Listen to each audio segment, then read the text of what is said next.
Assalamualaikum warahmatullahi wabarakatuh. Shalom, Om Swastiastu, Namo Buddhaya, Salam Kebajikan. Salam sejahtera bagi kita semua. Dewan juri yang kami hormati dan tentunya rekan-rekan debat semua yang saya sayangi. Perkenalkan, saya Naila Anidita. Saat ini saya berada di tim pro mengenai mosi kali ini, yaitu Dewan ini akan mengenakan pajak tinggi terhadap perusahaan manufaktur yang melakukan otomatisasi terhadap sebagian besar kerjanya. Sebelumnya saya akan menjelaskan apa itu otomatisasi.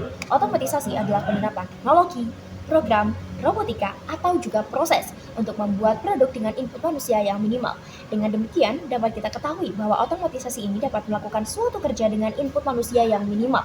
Hal ini tentunya dapat mempersempit lapangan pekerjaan bagi para tenaga kerja.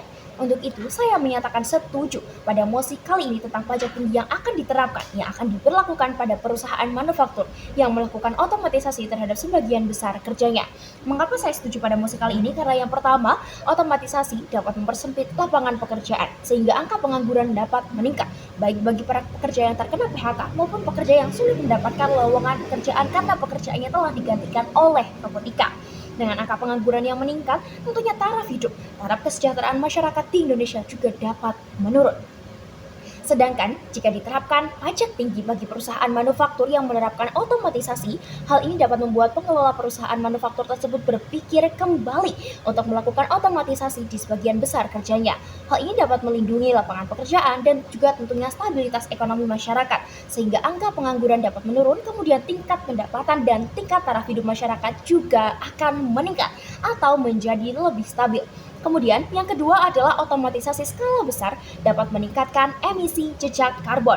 Hal ini disebabkan melalui produksi robot atau juga teknologi-teknologi modern yang tentunya menggunakan bahan baku yang tidak ramah terhadap lingkungan.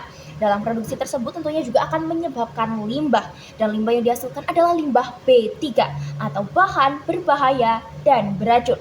Yang tentunya bahan ini sangat tidak ramah bagi lingkungan, dapat merusak lingkungan dan juga menurunkan fungsi lingkungan yang semestinya. Kemudian, pembuangan dari mesin-mesin yang rusak ini juga dapat menimbulkan dampak yang buruk bagi lingkungan karena tentunya bahan baku dari mesin-mesin ini tidak mudah terurai. Selain itu, robot-robot atau mesin-mesin yang bekerja pada perusahaan manufaktur ini membutuhkan listrik yang sangat besar. Dengan kebutuhan listrik yang besar, tentunya membutuhkan pembangkit energi listrik yang lebih besar pula, sehingga sumber daya alam untuk membangkitkan listrik ini semakin terkuras, dan tentunya hal ini menyebabkan keseimbangan lingkungan tidak lagi terjaga. Yang ketiga adalah robot-robot ini berpotensi terjadi kecelakaan kerja seperti yang kita ketahui bersama bahwa robot atau mesin-mesin yang bekerja di bidang industri tentunya mereka tidak memiliki refleks yang sebaik manusia.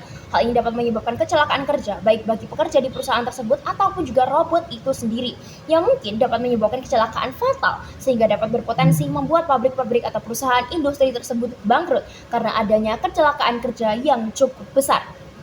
Kemudian, yang keempat adalah dana dari pajak yang tinggi ini dapat dialokasikan untuk rakyat atau pekerja yang terdampak dari otomatisasi ini.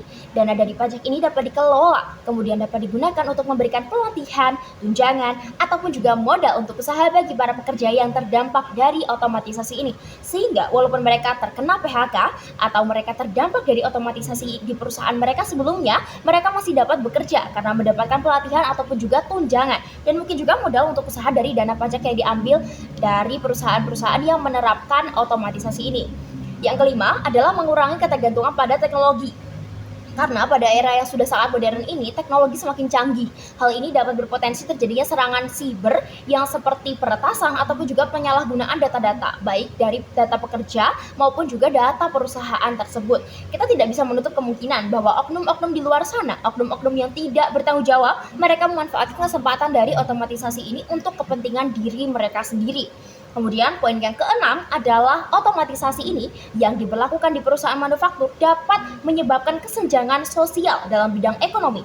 Kesenjangan sosial ini terjadi antara pemilik perusahaan dan juga pekerja yang terkena PHK karena pemilik perusahaan dapat menjadi semakin kaya karena produksi yang dihasilkan dari otomatisasi ini tentunya lebih banyak, sehingga pendapatan perusahaan dapat semakin meningkat.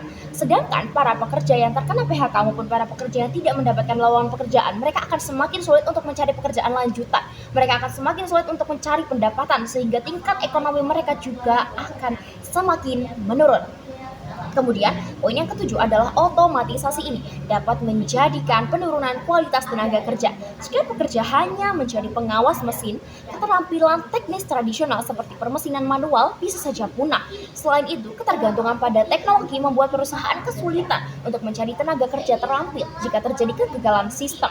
Dengan banyaknya dampak negatif yang ditimbulkan dari otomatisasi yang dilakukan oleh perusahaan manufaktur terhadap sebagian besar pekerjanya, saya menyatakan pro terhadap mosi kali ini. Karena dengan adanya pajak yang tinggi diberlakukan pada perusahaan manufaktur yang melakukan otomatisasi, tentunya pihak pengelola perusahaan manufaktur ini dapat lebih mempertimbangkan para pekerjanya untuk tetap bekerja di perusahaan tersebut.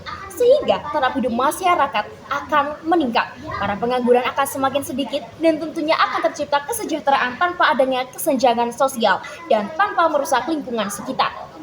Kesimpulannya adalah otomatisasi memang meningkatkan efisiensi, tetapi tanpa regulasi yang tepat, dampak buruknya bisa merusak ketenaga kerjaan, ketahanan ekonomi, dan tentunya stabilitas sosial.